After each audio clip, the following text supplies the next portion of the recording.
In today's video, I'm going to teach you how to edit ad groups in Google Ads. To get started, open your web browser and go to the Google Ads website.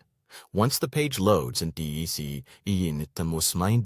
sign in to your Google Ads account and give the dashboard a moment to fully appear.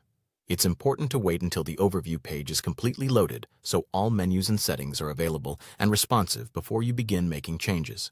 From the left-hand navigation menu, click Campaigns. This will take you to the area where your campaigns are organized. Next, select the campaign that contains the ad group you want to edit. If you manage multiple campaigns, take a second to make sure you've chosen the correct one, since ad group settings only apply within that specific campaign. After opening the campaign, click Ad Groups to view all ad groups inside it. Then select the specific ad group you want to modify. Once you're inside the correct ad group, click the Settings option, shown with a gear icon. This is where you can review and adjust the current setup for that ad group. Take a moment to review the existing settings carefully. If you want to rename the ad group, click the Ad Group Name field and enter the new name. Using a clear and descriptive name can make your account easier to manage later, especially if you're working with several ad groups targeting different products, audiences, or themes.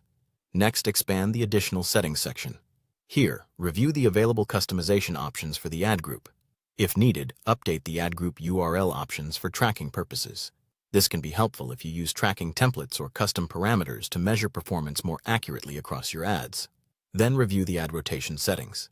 This setting controls how Google serves the ads within that ad group. Select the ad rotation option that best fits your campaign goals. For example, your choice may depend on whether you want Google to optimize delivery automatically or prefer a different rotation behavior based on your strategy.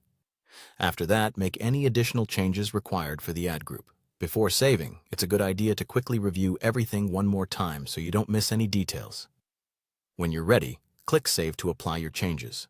Now wait a few moments while Google Ads updates the ad group settings. Once the update is complete, confirm that your edits have been successfully applied. You can do this by checking that the new settings, name, or tracking options are displayed correctly in the ad group. Thanks for watching.